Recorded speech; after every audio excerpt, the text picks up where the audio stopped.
महाराष्ट्राची राजधानी आहे, त्याच्यामुळे तुम्ही मुंबईचा वेगळा विचार आणि महाराष्ट्राचा वेगळा विचार करून चालणार नाही.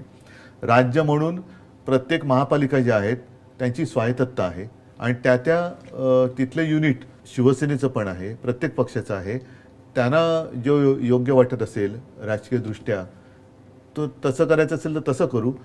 लढायचं तर नक्कीच आहे, लढणार तर नक्कीच आहोत. आणि महाराष्ट्र, मराठी, महाराष्ट्र धर्म आणि त्याच्यात परत सांगतो ह्याचा अर्थ कोणत्या राज्याचा किंवा भाषेचा द्वेष हा नाही. आता मुंबईमध्ये सुद्धा अनेक भाषिक राहतात. मी मुख्यमंत्री असताना मी काय कोरोनामध्ये त्यांना वेगळं वागवलं होतं? नाही. मी हिंदुत्ववादी आहेच, पण म्हणून मी काय मुसलमानांना वेगळं वागवलं होतं? सावत्र वागणूक दिली होती?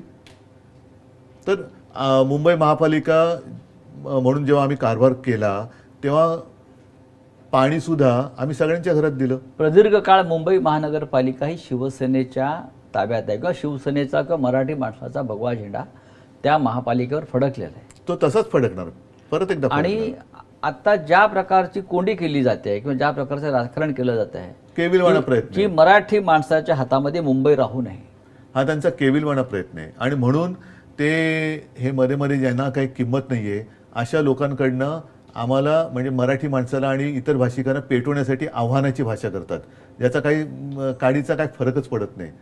आणि इथले जे मराठी आणि अमराठी भाषिक आहेत ते सगळे गुण्यागोविंदांना आणतात. अगदी रक्तदान शिबिर जरी शिवसेना करते तर ते रक्त आम्ही काय कोणत्या भाषिकाला द्यायचं म्हणून देत नाही, ते रुग्णाला जातं. जसं मी म्हटलं की कोरोनामध्ये सगळ्या देशाने, सुप्रीम कोर्टाने, अगदी न्यूयॉर्कमध्ये वगैरे सुद्धा आपल्या राज्याच्या कामाचं कौतुक झालं. ती कुठे मी भाषिकवाद केला होता?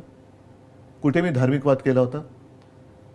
त्याच्यामुळे इकडे जे सगळे गुण्यागोविंदाने नांदतायत ते बघवत नाही, कारण ते जोपर्यंत एकत्र आहेत तोपर्यंत आपलं तिकडे काही चालणार नाही. म्हणून आता हा अत्यंत घृणास्पद वाद लावण्याचा केविलवाणा प्रयत्न चालू आहे.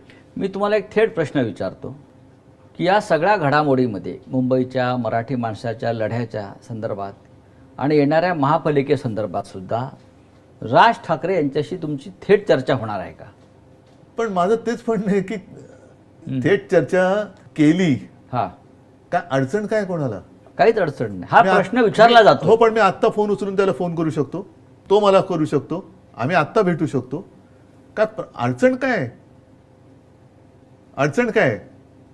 म्हणजे बाकीची लोक एकमेकाला चोरून मारून भेटतात, आम्ही चोरून मारून भेटणारेतले नाहीयेत. मगाशी जो तुम्ही मुलाखतीच्या सुरुवातीला बोललो ना की ठाकरे ब्रँड, आम्ही चोरून मारून काय करत नाही, भेटायचं तर उघड भेटू. काय अडचण काय कोणाला? आणि आम्हाला तरी महाराष्ट्राच्या प्रश्नासंदर्भात कधी मुख्यमंत्री फडणवीस यांच्याशी चर्चा होते का? नाही झालेली आहे आता तरी. एकदा सुरुवातीला जाऊन त्यांना मी जो काही गुच्छ दिला होता त्याचंही फार मोठं राजकारण झालं. ठीक आहे, मी दिला. शेवटी आहे आता मुख्यमंत्री, मानूया ना मानू, आहे तर तुमच्याकडनं चांगलं व्हावं ही अपेक्षा आज सुद्धा आहे माझी.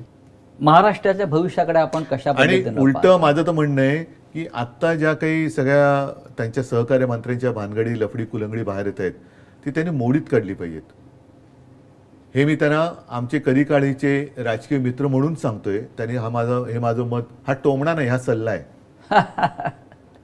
हा टोमणा नाहीये, हे त्यांनी आधी स्पष्ट करतो, हा सल्ला आहे की त्यांनी मोडून काढलं पाहिजे. जर ते नीती वगैरे सगळ्या गोष्टी पाळत असतील तर हे जे काय आजूबाजूला चाललेलं आहे अगदी त्यांच्या प्रतिमेला तडा देणार हे काम आहे. म्हणजे काल सुद्धा जी बॅग तुम्हीच दाखवली, त्याच्यानंतर ते धक्काबुक्की चाललेली आहे. कुठे जमिनी लाटल्या जात आहेत, कुठे इनाम म्हणून जमीन दिली जाते, कुठे 3000 कोटीची चोरी सुप्रीम कोर्ट पकडून देते. हे सगळे जे काय चाललेलं आहे ह्याचे प्रमुख म्हणून शेवटी बदनाम देवेंद्र फडणवीस होत आहेत. होते नेते आहेत. म्हणूनच त्यांच्या आधिपत्याखाली हे भ्रष्टाचार, म्हणजे आपण जे म्हणतो ना दिव्याखाली अंधार, तसा हा प्रकार आहे का? आज महाराष्ट्राच्या अनेक क्षेत्रात पिछेहाट होताना दिसते.